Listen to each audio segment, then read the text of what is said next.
우리나라에는 공청회와 청문회라는 제도가 있다. 우리가 흔히 뉴스나 기사에서 많이 보고 들어봤을 법한 이 제도들은 실질적으로 공청회와 청문회가 비슷한 역할을 하는 제도라고 생각하는 사람이 많다.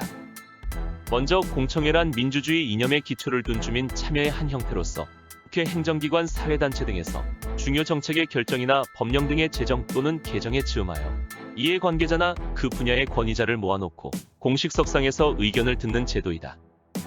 민주정치의 오랜 역사와 전통을 가진 나라에서는 공청회가 전형적인 주민 참여의 방법으로 이용되어 왔다. 공청회는 각계각층의 의견을 청취, 수렴하여 이를 국가시책이나 사회제도 입안에 반영하는 데 그 취지가 있다. 그러므로 보통 여론청취, 주민들이 직접 참여한다는 의미에서 공공회합 또는 주민들이 알고자 하는 사항에 관하여 관계기관에서 직접 해답을 듣는 기능도 가진다는 뜻에서 공공질의라고도 하며 민의반영 차원의 제도이다. 우리나라에서 활용되고 있는 공청회 제도는 국회위원회에서 주최하는 것 또는 행정기관에서 실시하는 것과 그리고 각종 사회단체 및 민간기관에서 제도 개선 및 여론 수렴을 위하여 개최하는 것 등이 있다. 국회위원회는 개헌안, 예산안, 세법안 등의 안건 또는 전문 지식을 요하는 사항을 심의하기 위해 공청회를 열고 의견을 교환할 수 있다. 국회위원회에서 공청회를 열 경우 안건 일시, 장소, 진술인 경비, 기타 참고사항을 기재한 문서로 의장의 승인을 얻어야 하고 진술인의 선정과 발언 시간은 위원회에서 정하며 진술인의 발언은 그 의견을 듣고자 하는 안건의 범위를 넘어서는 안 된다. 현재 공청회의 중요성이 매우 강조되고 있다. 특히 1991년 30여 년 만에 지방자치제 재실시에 따라 주민 참여의 욕구가 증대되고 이에 따른 지역 현안을 푸는 주요한 방안으로 활용되고 있다. 이러한 공청회의 기능 및 효과로는 첫 번째, 일반 국민의 지혜를 모아 정부 시책에 반영시키고 합리적인 정책 기반과 법령의 제정 개폐를 실현시키는 효과를 낳는다는 것이다. 두 번째, 행정기관은 공청회를 통해 피부에 와닿는 국민의 소리와 의견을 들을 수 있고 여론의 소재와 변동 상황을 파악하여 정책에 흡수할 수 있으며 정책에 따라서는 주민의 능력을 활용할 수 있게 된다. 세 번째, 국민들은 그들이 알고자 하는 지역 문제에 관하여 직접 묻고 답변을 들음으로써 의문이나 의혹을 풀 수 있기 때문에 공청회는 정부와 국민 간의 다리 구실을 하는 제도적 장치로 기능하고 있다. 네 번째, 행정 절차의 하나로 규정할 때는 그것은 바로 행정의 민주화를 의미한다.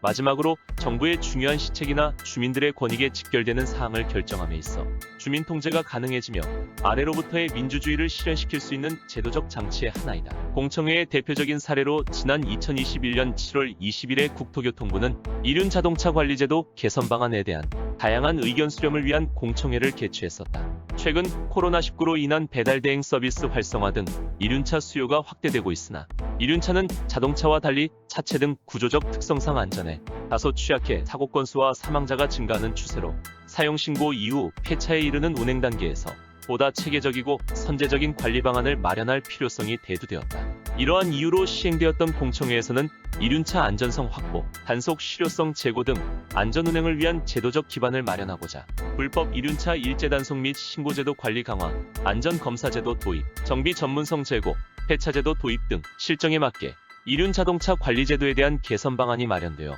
정부로 이송된 후 이륜차 생애주기 관리 강화 대책을 수립하게 되었다. 이에 반해 청문회는 위원회가 중요한 안건을 심사하거나 국정감사 또는 국정조사를 실시함에 있어 판단의 기초가 되는 정보나 자료를 수집하기 위하여 증인 등을 출석시켜 증인을 청취하는 것이다. 들을 문에서 알 수 있듯이 모든 과정을 모든 국민들이 들을 수 있도록 공개를 절대 원칙으로 삼고 있다. 본회의 또는 위원회는 회의와 관련하여 증인 등을 출석시켜 증언을 청취할 수 있으나 이 경우 증언 청취는 회의의 한 부분에 지나지 않기 때문에 이를 청문회라고 하지는 않는다. 이에 비하여 청문회는 증인 참고인 등에 대한 신문과 증언 등의 청취가 회의 전 과정을 구성하게 된다. 따라서 청문회의 개최 안건, 공고 등에 관한 별도의 규정을 명문화하고 있는 것이다. 2016년 11월부터 2017년 3월에 발생한 최순실의 국정농단 사건으로 인해 여러 차례 진행되었던 청문회를 대표적인 예로 들 수 있다. 이 청문회에서는 국정농단 의혹 사건 진상규명 관련하여 관련 당사자들 모두를 포함한 국정조사를 진행하였다. 하지만 청문회를 통해 원하는 결과를 얻을 수는 없었지만 이 국정조사는 국민이 함께했던 국정조사로 국회만의 대의민주주의가 아닌 온 국민이 참여한 직접 민주주의의 현장으로 기록할 것이라는 의의를 남겼다. 이렇듯 공청회와 청문회는 얼핏 듣기에는 비슷한 제도 같지만 한마디로 공청회는 의견을 청취, 수렴하여 이를 국가시책이나 사회제도 위반에 반영하는 제도. 청문회는 증인을 출석시켜 안건 심사나 국정감사, 국정조사를 위해 정보나 자료 수집하는 것으로 명확히 구분하여 알아야 할 필요성이 있다. 그렇다면 외국에도 공청회와 청문회와 같은 제도가 존재할까? 먼저 미국의 공청회는 1946년에 제정된 행정절차법에 의해 공청회가 법제화되어 있으며 민주주의와 자본주의가 매우 발달된 나라라서 그런지 청문회가 가장 잘 발달되어 있다. 미국은 청문회 없이는 법안이 입법되는 사례는 전혀 없다고 할 만큼 모든 국민들이 과정을 잘 알아갈 수 있도록 하는 배려 차원에서 청문회가 의회 활동의 필수불가결한 과정으로 정착되어 있다. 일본의 공청회는 국회 및 지방의회의 위원회가 개최하는 공청회 제도와 행정기관이 주관하는 공청회 제도 등 두 종류가 있다. 일본의 청문회는 전반적으로 한국과 비슷하게 돌아가지만 중의원 예산위원회에서 청문회를 실시한다.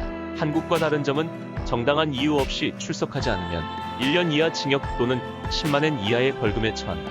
라고 법에 명시하고 있다. 이렇듯 공청회와 청문회는 진정한 민주주의에 한 발자국 더 다가설 수 있는 발판이 될 수 있을 것이다.